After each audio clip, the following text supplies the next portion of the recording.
Veículos de velocidade com mais uma avaliação de carro usado. Bom, mas esse aqui não é um Argo quase novo, porque já tem uma geração agora na linha 22, 23. De fato, esse aqui é o 21 já com alguns elementos novos. Mas esse carro já tem quase 70 mil quilômetros rodados e a gente vai avaliar como é que se comporta um Argo com essa quilometragem no odômetro. Para a linha 2021, o Fiat Argo teve mudanças mas muito sutis aqui na frente. Ele ganhou aqui as cores da bandeira da Itália, nesse Fiat Flag, e também ganhou o logo em script. Antes era aquele redondo que a gente tinha. No mais, a dianteira continuou exatamente igual, inclusive com esses faróis em dupla parábola. Como a gente está num Argo Drive, a gente não tem aqui o farol de neblina, que pode ser instalado, inclusive, como um equipamento acessório nessa posição. Essas são as diferenças na frente. De fato, com esse novo script aqui na linha 2021, a frente do Argo ficou um pouquinho melhor e a gente nota uma diferença bem sutil. A linha 2021 ganhou alguns itens estéticos desde a versão 1.0, que eu vou falar daqui a pouco. Mas esse aqui está um acima do Argo de entrada. Tem o Argo 1.0 e o Argo Drive 1.0. Esse aqui é o Drive 1.0. Como é que a gente identifica isso? Muito simples. Espelhos retrovisores e também as maçanetas são pintadas na versão Drive. E na linha 2021, o Argo recebeu essas novas calotas Aro 14, que são bem mais bonitas, deixam o conjunto muito mais interessante do que aquela outra que a gente tinha desde quando o carro foi lançado. Na linha 2021 mudaram alguns logotipos também aqui atrás. Esse emblema Drive que a gente tem aqui nessa parte de trás, que a gente pode mostrar inclusive, ficou com esse desenho um pouco diferente e a inscrição também é diferenciada. No mais, a linha continua tudo igual. Antena no teto, esse aerofólio mais pronunciado aqui na tampa, que em algumas versões ele chegou a ser até preto, e no restante do carro a gente tem a mesma linha. Essas sinaleiras sempre foram bastante próximas daquilo que a gente tem em termos de tendência de design, com o elemento vermelho avançando para o centro da tampa do porta-malas.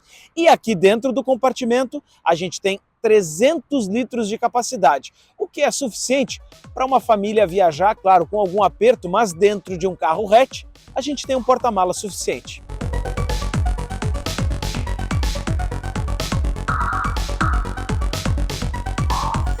Na parte interna, a gente tem aqui no Argo um acabamento honesto. É claro que essa sobreposição de materiais plásticos, em carros da linha Fiat, a gente sempre percebe um desalinhamento entre o encaixe em alguma rebarbinha. Agora, claro que a gente está falando hoje de um carro de entrada, né? E a Fiat nunca teve um acabamento extremamente ajustado. Ainda assim, eu acho que o Argo é bastante interessante quando a gente fala de painel, porque a gente tem aqui, ó, um elemento com uma textura diferenciada nessa parte superior e a gente tem replicado aqui, inclusive. Essa outra parte central chegava a variar de cor conforme as versões. As três saídas de ar-condicionado são bem mais interessantes porque elas trazem uma condição de jogar, por exemplo, essa do centro aqui para a parte de trás do carro e a gente pode deixar essa aqui na reta para o ar sair lá atrás. Ar-condicionado com um mínimo de requinte, botões emborrachados, o que é bastante interessante. E ali embaixo a gente tem a porta USB para conexão com a central Uconnect, que eu vou falar dela daqui a pouco. Ela está presente só na versão Drive, na versão 1.0 a gente tem o buraco ali, a gaveta para colocar um rádio. Os bancos me acomodam bem, eles não são bancos muito estreitos, bem pelo contrário, a gente consegue acomodar as costas super bem e tem bom apoio aqui na lateral. Falando agora aqui em termos de volante, essa versão Drive ele tem os comandos do computador de bordo aqui na esquerda, na parte de trás eu interajo com a central multimídia, aqui onde estão os meus dedos, e depois, lá na frente, eu vou mostrar para vocês como é o painel. Vou dar a partida no Argo agora aqui para que a gente possa então interagir com esse painel. Partida feita, ponto morto. A gente tem ali um dos computadores de bordo mais completos de toda a categoria. Olha só o que a gente tem ali. Primeiro, nessa primeira tela que a gente está vendo aí, a gente tem o consumo médio e também a possibilidade ali ó, de alternar entre o trip A e o trip B. E depois eu consigo aqui uma tela com consumo instantâneo, ele me mostra naquelas 4 barras gráficas ali. Passando para baixo, eu tenho várias informações aqui. Horas do motor, temperatura do óleo, tensão da bateria, volto aqui para horas do motor. Também tenho a estação que a gente está ouvindo, já que esse aqui tem a central multimídia original, mensagens do carro, caso haja alguma anomalia, e também configurações de tela que a gente pode fazer as alterações. Por exemplo, aquela hora que está ali no canto superior esquerdo, eu posso mudar para consumo de combustível ou outras informações. A mesma coisa naquele consumo médio que está ali no canto superior direito. Voltando aqui, a gente tem inclusive o velocímetro digital e se eu apertar para o lado, eu consigo fazer o limitador de velocidade para que o carro me avise quando ele está passando do limite de velocidade pré-estabelecido.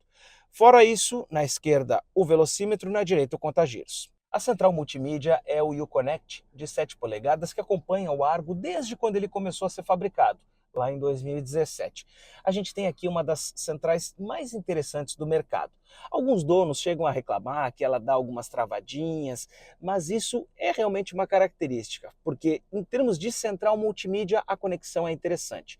Eu tenho aqui o rádio, posso interagir com a mídia quando tiver com o dispositivo, posso fazer o pareamento aqui com telefones, tenho aqui as informações do Uconnect com alguns sistemas, inclusive ali do rádio, outros ícones para acesso mais fácil, e aqui informações da viagem, inclusive, autonomia desse carro com o consumo que a gente tem, fazer as configurações do áudio, organizar aqui para onde eu quero o volume, configurações do veículo, e aqui eu tenho várias coisas aqui nessa central, portas e travas. A gente pode, inclusive, tirar aquela buzinada que ele dá quando a gente tranca o carro e chama a atenção.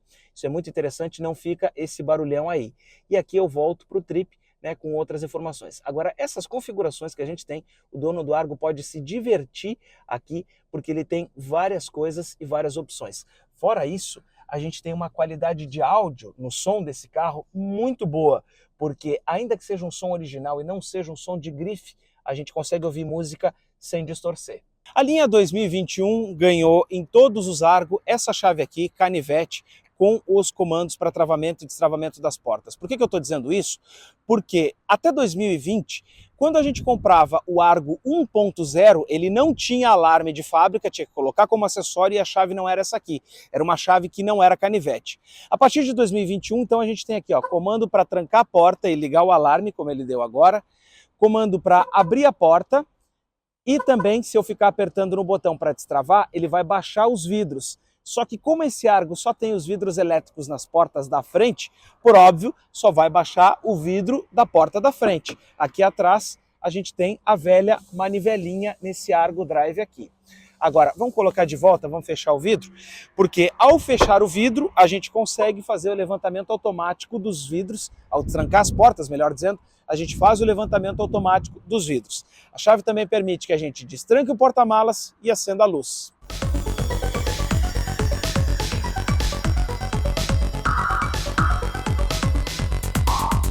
Em termos de motor, o que a gente tem embaixo do capô desse Argo é o 1.0 Firefly 3 cilindros em linha. A gente tem aqui 999 centímetros cúbicos e 72 cavalos de potência quando ele estiver abastecido com gasolina. O torque chega a 10,4 kgfm também quando estiver abastecido com esse combustível. Por que eu digo que esse propulsor aqui é uma das engenharias mais avançadas que a gente tem?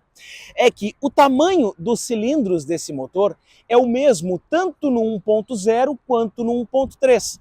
A diferença é que o 1.3 tem 4 cilindros, e aí no cálculo da cilindrada o motor fica 1.3.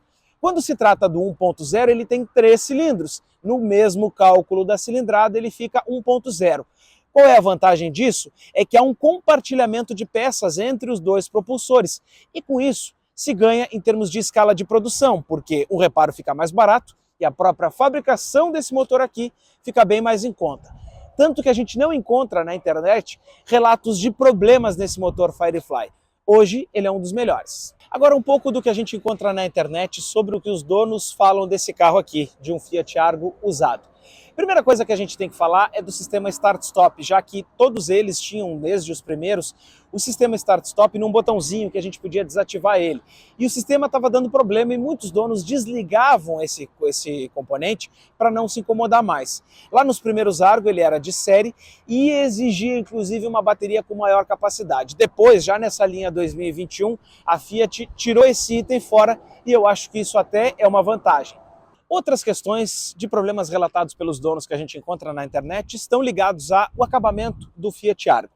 É claro, é um carro de entrada, é um carro que tem muitas peças plásticas e isso com o tempo vai gerar ruído, vai gerar alguns probleminhas. A gente vai ver nesse carro aqui como é que ele está agora, que ele tem 69 mil quilômetros. Vamos lá!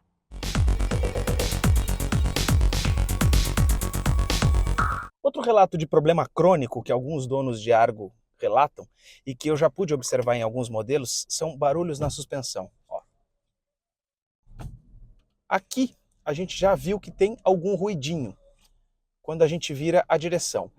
De acordo com o que os próprios donos relataram, isso acaba sendo um problema crônico desse carro, porque o barulho ele acaba surgindo de forma inexplicável, até em modelos mais novos.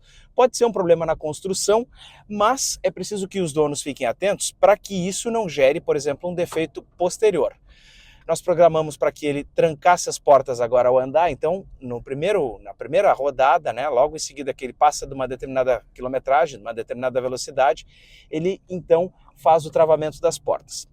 Agora, uma característica do Argo, e aí sim positiva, é a direção desse carro aqui. Esse Fiat Argo ele tem uma direção muito leve, ele tem uma direção que consegue, para que a gente consiga manobrar ele de uma maneira muito tranquila. Olha só, posso parar o carro ó, e virando a direção com o carro parado, a gente praticamente não sente absolutamente nada. O carro vira bem e, ao mesmo tempo, isso se traduz em conforto aqui dentro, conforto para o motorista. Esse carro aqui na versão Drive, que é a versão desse Fiat Argo aqui, tem a multimídia, o ar-condicionado ele é manual, né? Não é um ar-condicionado digital. Esse ar-condicionado, inclusive nesse ano modelo, o digital ele era opcional no Trekking e no Drive só vinha no pacote S-Design. Não tinha como equipamento de série, era preciso pagar a parte. Com 70 mil quilômetros, é claro que tem algumas coisas aqui nesse carro que a gente já nota que há um certo desgaste. Por exemplo, a embreagem, ó, ela está relativamente mais dura quando a gente compara com um Argo mais novo.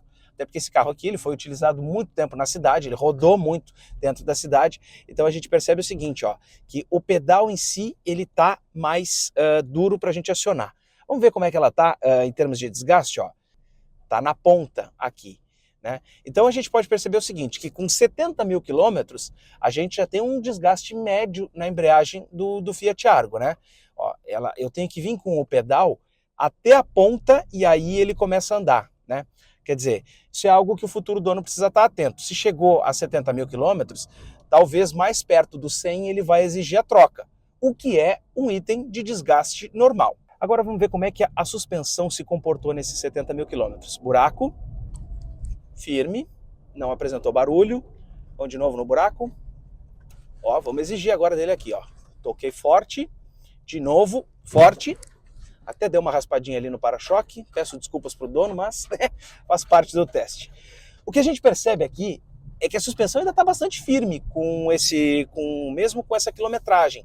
Amortecedor não deu barulho, não deu fim de curso, o amortecedor não chegou a expressar nenhum tipo de situação em que ele demonstrou, por exemplo, uma fragilidade ou um desgaste mais acentuado. O carro continua bastante firme. A gente pode testar a suspensão dele, inclusive, de uma outra maneira. Ó. 20 km por hora, vou acelerar e vou virar. Ó. O carro contorna e não joga com a carroceria para um lado ou para outro. Então isso mostra realmente que os amortecedores aguentaram bem esses 70 mil quilômetros e ainda tem muito tempo de vida útil. Que outra situação que a gente tem que é característica aqui do Fiat Argo, que é muito interessante, é o manuseio das marchas. Olha só como a alavanca é fácil da gente movimentar. Né? Basta um toquezinho. Não é a marcha mais precisa que a gente tem, não é uma condição de precisão perfeita, tal como câmbios da Volkswagen, por exemplo, né? do Gol mais novo, do Fox, desses outros carros que tinham. Não, o encaixe não é tão preciso, mas em compensação ele é muito macio, olha só. É muito tranquilo de fazer marcha com esse carro, o que mostra que ele, para rodar na cidade, é um carro perfeitamente adaptado. Né, porque ele não vai ser duro, não vai ser ruim da gente poder manter essa condução. E o carro ainda tem um outro apelo, ele é gostoso de dirigir, porque ele tem uma cara esportiva, o painel aqui nos instiga, ele é um painel bonito, é um painel que nos chama atenção, E essa versão Drive ainda tem um outro plus aqui.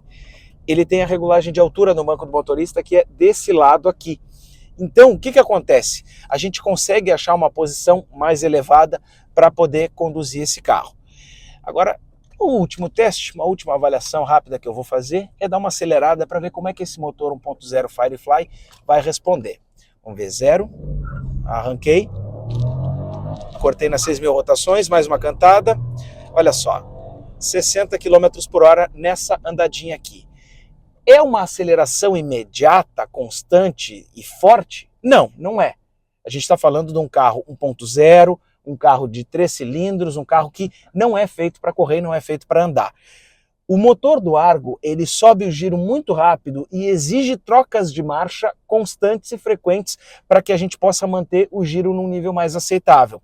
Esse casamento do motor com o câmbio faz o giro subir rápido. Por quê? Porque as marchas são relativamente curtas. Então foi isso que aconteceu agora, por isso que ele cantou pneu cada vez que eu fazia uma troca de marcha. Essa é uma característica, é uma ideia, né, uma concepção de desenho para esse carro aqui que a Fiat aplicou. Agora, o carro se mantém de uma maneira muito tranquila para a gente andar dentro da cidade, até porque dificilmente a gente vai fazer esse tipo de aceleração no trânsito urbano. Em termos de manutenção, o dono do Fiat Argo não vai ter surpresa. Primeiro, porque esse motor aqui usa corrente no sistema do comando de válvulas, então a durabilidade disso é muito maior. Aqui na frente a gente tem uma suspensão do tipo independente, McPherson, freio a disco e lá atrás suspensão com eixo de torção e também freio a tambor, ou seja, um estilo clássico, um desenho de freio e suspensão bastante clássico e que não dá surpresa. Fora isso, a gente tem um carro aqui com um bom nível de equipamentos e com um espaço interno um pouco melhor quando a gente compara, por exemplo, com alguns modelos compactos de épocas atrás. Vamos lembrar do próprio Palio da Fiat, que era um carro bem menor do que esse aqui, no entanto, estava na mesma posição. Então, de um tempo para cá, os carros cresceram em termos de tamanho e o Argo ocupou esse espaço do Palio e do próprio Punto. É um bom carro? Com certeza é um bom carro. E quando a gente fala em termos de motor 1.0, por esse aqui ser um motor 1.0 aspirado, é muito interessante a gente lembrar que ele deve ter uma durabilidade muito maior do que quando a gente trata de questões de 1.0 turbinados e outras tecnologias mais avançadas, mas que a gente ainda não tem certeza de como elas vão se comportar num prazo um pouco maior. Um outro aspecto que esse carro aqui leva vantagem é que, em se tratando de Fiat, a gente também tem uma boa rede de concessionárias e uma boa disponibilidade de peças. Além disso, esse carro aqui foi muito vendido para locadoras e é nesse aspecto que o futuro dono pode encontrar uma boa opção de carro com pouca quilometragem e interessante para ser comprado. Gostou desse vídeo? Então não se esqueça, se inscreva aqui no canal do Veículos e Velocidade, porque toda semana tem vídeo novo com notícias e os nossos testes. Tchau e até o próximo!